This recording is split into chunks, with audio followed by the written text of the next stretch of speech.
ഈ വൈദിക ജീവിതത്തിൽ നിന്ന് നന്മ സ്വീകരിച്ച് അത് അനേകർക്ക് പകർത്തിക്കൊടുത്ത് അതിൽ നിന്ന് അച്ഛൻ ഒത്തിരി സന്തോഷം കണ്ടെത്തിയിട്ടുണ്ടാകാം. അങ്ങനത്തെ ഒത്തിരി ഇൻസിഡൻസ് ഉണ്ടാകാം. വൈദികനായതുകൊണ്ട് മാത്രം എൻ്റെ ജീവിതത്തിൽ കിട്ടിയ കുറേ സന്തോഷങ്ങളുണ്ടാകും. അങ്ങനെ ഏതെങ്കിലും 1-2 ഇൻസിഡൻസ് ഒരു വൈദികൻ എന്ന രീതിയിൽ ഈ 2 പതിറ്റാണ്ട് കാലത്തിൽ ഭയങ്കര അഭിമാനം തോന്നിയ 1-2 സാഹചര്യങ്ങൾ? 1-2 അല്ല, ഒരുപാടുണ്ട്. അതെ, ഞാനൊന്ന് ചിന്തിക്കുകയാണ് ഏത് ചൂസ് ചെയ്യണം എന്നുള്ളത്. തീർച്ചയായിട്ടും കൂടുതൽ രോഗി ശുശ്രൂഷയുമായിട്ട് ബന്ധപ്പെട്ട മേഖലകളാണ് എനിക്ക് കൂടുതലായിട്ടുള്ളത്. രോഗികളെ നമ്മുടെ ജീവിതത്തിൻ്റെ ഭാഗമായിട്ട് സ്വീകരിക്കുമ്പോൾ ഇപ്പോൾ ഈ അടുത്തിടയ്ക്ക് തന്നെ എനിക്കുണ്ടായ ഒരു അനുഭവം. ഒരു വീട്ടിലൊരു പെൺകുട്ടി, അവൾ ക്രിസ്ത്യ കുടുംബത്തിൽ നിന്ന് വന്ന ഒരു പെൺകുട്ടിയാണ്. അവൾ ഒരു ഹിന്ദു വിഭാഗത്തിൽപ്പെട്ട ഒരു ചെറുപ്പക്കാരനുമായിട്ട് സ്നേഹത്തിലാക്കി വിവാഹം കഴിച്ച് ആ കുടുംബത്തിൽ ജീവിക്കുകയും ചെയ്തു. അവൾക്ക് പിന്നീട് ക്യാൻസർ ബാധിക്കുന്നു. അവളുടെ ഭർത്താവ് ഗൾഫിൽ ജോലിയാണ്. ആ സമയം തന്നെ അവളുടെ അമ്മായപ്പൻ വീട്ടിൽ തലയടിച്ച് വീഴുകയും അദ്ദേഹം ഡിസോറിയൻറ്റഡ് ആകുകയും ചെയ്യുന്നു.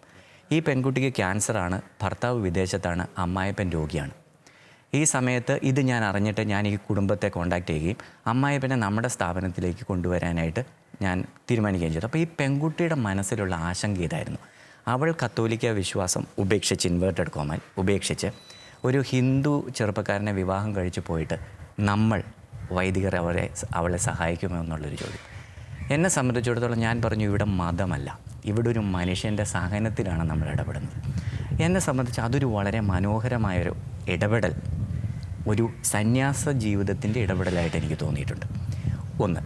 പിന്നെ വേറൊന്ന്, നമ്മുടെ അവൈലബിലിറ്റി, ഒരു വൈദികനായതുകൊണ്ട് നമ്മുടെ അവൈലബിലിറ്റി, ഈ ഒരു അനുഭവം എനിക്കുണ്ടാകുന്നത് മലയാറ്റൂർ മലമുകളിൽ ഞാൻ കൊച്ചച്ഛനായിട്ട് ജോലി ചെയ്യുമ്പോഴാണ്. അതൊരു 17-18 വർഷം മുമ്പാണ് സംഭവിക്കുന്നത്. ആ സമയത്ത് ഒരു ഇടിമിന്നൽ ഉണ്ടായിക്കഴിഞ്ഞാൽ കറണ്ട് പോകും. ആ ഏരിയ മുഴുവൻ കൂരിരുട്ടിലാണ്. ഒരു കുടുംബം ഏകദേശം ഒരു 6-6:30 ആയപ്പോൾ, അവർ വിദേശത്ത് താമസിക്കുന്ന മലയാളി കുടുംബമാണ്. ഏകദേശം ഒരു 6:30 സമയത്ത് മല കയറുന്നു വൈകുന്നേരം. അവരോട് സെക്യൂരിറ്റിക്കാർ പറഞ്ഞ് ഈ സമയത്ത് നിങ്ങൾ കയറിയാൽ നിങ്ങൾക്ക് തിരിച്ചിറങ്ങാൻ ബുദ്ധിമുട്ടാകും. അവർ പറഞ്ഞ് അവർ വിദേശത്തുനിന്ന് വന്നവരാണ്, 2 ദിവസം കഴിയുമ്പോൾ തിരിച്ചു പോകേണ്ടതാണ്. അതിനു മുമ്പ് തോമാസ് ലീഗയുടെ അനുഗ്രഹം വാങ്ങാനായിട്ട് വന്നതാണ്. സെക്യൂരിറ്റിക്കാർ അവരെ കടത്തിവിടുന്നു. ഒരു മധ്യവയസ്കനായൊരു ചേട്ടനും ഒരു ചെറുപ്പക്കാരനും 3 പെൺകുട്ടികളും, ഇതാണ് ആ ഗ്രൂപ്പ്. അവർ മലമുകളിലെത്തിയ സമയത്ത് കരണ്ട് പോയി. പിന്നെ കൂരിരുട്ടാണ്, താഴേക്ക് ഇറങ്ങാനായിട്ട് യാതൊരു നിവൃത്തിയില്ല. എൻ്റെ അടുത്ത് 2 എമർജൻസി ലൈറ്റ് മാത്രമാണുള്ളത്. ആ സമയത്ത് ഈ മനുഷ്യൻ വല്ലാതെ ഫ്രസ്ട്രേറ്റഡായി. 2-3 ചെറുപ്പക്കാരാണ് അവിടെയുള്ളത്. അവർ കത്തോലിക്കരല്ല. അതുകൊണ്ട് തന്നെ ഒരു കത്തോലിക്ക വൈദികൻ എന്താണെന്നും വൈദികൻ്റെ അവൈലബിലിറ്റിയും ഒന്നും അവർക്ക് കൃത്യമായിട്ട് അങ്ങ് തിരിച്ചറിയാൻ സാധിക്കണമെന്നില്ല. അവരെന്നെ ഒരു ചെറുപ്പക്കാരനായിട്ടാണ് കാണുന്നത്.